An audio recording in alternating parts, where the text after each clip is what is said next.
What is the most important thing to win a fight? Despite what some phony martial artists might lead you to believe, you can't beat someone twice your size by punching them in a very specific spot on the body. In reality, one's ability to punch hard, move fast, and withstand damage is the most important in a fight. Yes, skill and abilities play an important role, because it doesn't really matter how hard you can punch if your opponent can just erase you from existence. But in general, one's physical stats are going to play the biggest role in most fights. You might not think physical stats need explaining. I mean, the speed stat sounds pretty simple. But there is a surprising amount of misinformation surrounding this topic, so it needs some explaining. First off is power.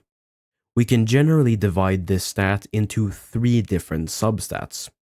One's ability to lift heavy objects, or lifting strength, the attack power of any given attack, or AP, and the destructive power of any given attack, or DC. Lifting strength is the least important, as it doesn't really have anything to do with one's punching power. At least not in fiction. It just describes how much a person can lift or push. However, there is a difference between the pushing power of an attack and just the raw lifting capabilities of a character. For example, Deku can stop the force of a giant metal pillar. Ignoring the speed, which would add to his force, this thing would still weigh thousands of tons. But at the same time, he struggles to lift a steel beam that was dropped on him. This is just to say that you shouldn't confuse actual lifting strength for how much a character can move with attacks. But again, this isn't really that relevant in most fights. Attack power / attack potency, or AP, is the power and force behind any given attack.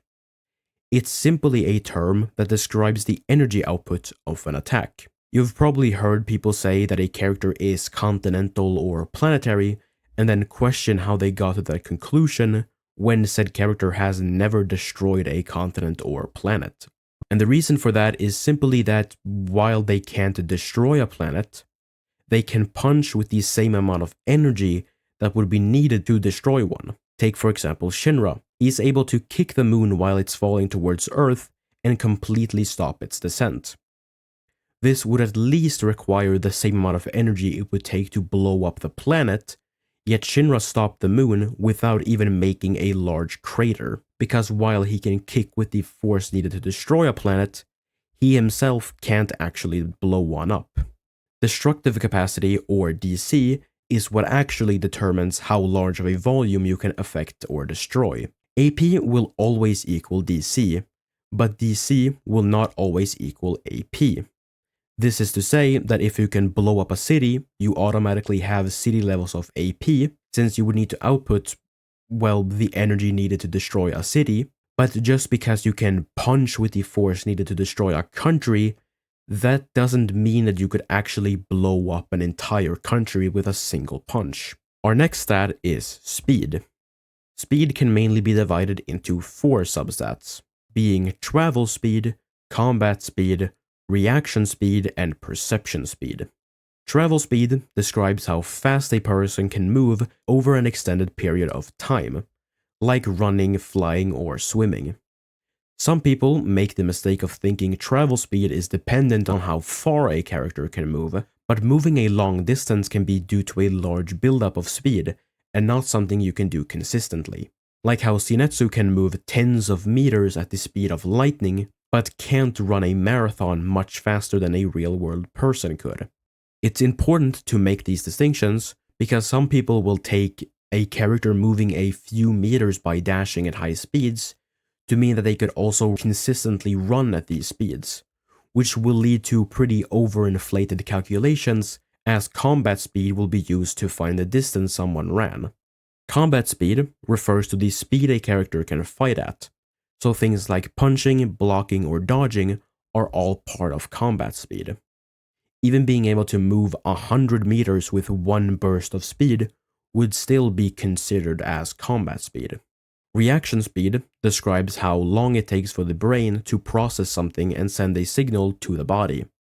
While it's called reaction speed, it's more so reaction time, and the average reaction time for a human is around 0.23 seconds, and generally the faster a fighter is, the smaller this number becomes as they will be able to react faster than a normal person. Perception speed, or perception time, is pretty much the same thing, but it describes the time your eyes need to convert light stimuli into electrical signals, which the brain will then convert into an image. If something is moving so fast that it appears invisible, then that means it's moving a certain distance in less time than it takes for your eye to perceive something, which is around 13 milliseconds. This is important to note, because some believe that moving so fast that you appear invisible is a light speed feat, when it's actually only a subsonic speed feat. Durability is usually just thought of as how much force something can withstand, and while that isn't necessarily wrong, it's not the full picture, because durability is actually made up of a bunch of resistances. The four main ones are blunt force resistance, slashing and piercing resistance, heat resistance, and electrical resistance. These four each describe a different way of dealing damage and how good a character is at withstanding that specific type of damage. Blunt force is the most common and straightforward damage type. It relates to things like punching, kicking, explosions, and energy blasts. It's the only form of durability that can effectively be described with joules and tons of TNT. While heat and electricity can technically be described with joules, it's not as straightforward, and it doesn't equate to one's punching power. When we are discussing AP, blunt force is normally what we're talking about. This is because AP refers to the force behind an attack, and slashing, fire, and electrical damage don't really rely on force, at least not to the same degree as, well, blunt force attacks do. While characters with swords are usually scaled with regular AP, this is just for simplicity's sake. Slashing and piercing resistance pertains to how hard or tough a character's body is. This is because slashing and piercing damage comes from things like swords and bullets, which generate high amounts of pressure due to the extremely small point that all the force is concentrated on. A bullet from a handgun is actually relatively weak, as there are actually a lot of people on Earth who can punch with more force than one. But the reason bullets are more deadly is because all that force is focused on a point hundreds of times smaller than the area of a fist. But characters with harder skin are more resilient to this type of damage, because they are able to withstand higher amounts of pressure without breaking. This does not mean that having hard skin is the same thing as being blunt force resistant. A Kevlar vest will help you survive a bullet, but it will do very little against a sledgehammer. This is why being bulletproof isn't as impressive as some might believe. Heat resistance pertains to a material's ability to withstand a change in temperature. Heat, if you didn't know, is just the kinetic energy of particles. The hotter something is, the faster the particles are moving, and the colder it is, the slower they are moving. Due to the laws of thermodynamics, heat wants to even out. And as such, if you apply fire to skin, the kinetic energy of the particles in the fire will be transferred to the skin. And because skin cells are bad at holding themselves together, the heat transferred will cause the cells to get ripped apart, killing them, which results in burns. Some characters are better at withstanding heat than others, but just like slashing resistance, it does not make them better at withstanding a punch.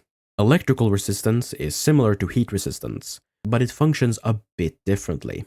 While electricity deals some level of heat damage because, well, a lightning bolt is really hot, it mostly damages the body by disturbing nerves and causing muscle and organ failure. Just like the other resistances, your ability to withstand electrical shocks does not relate to your ability to withstand a punch.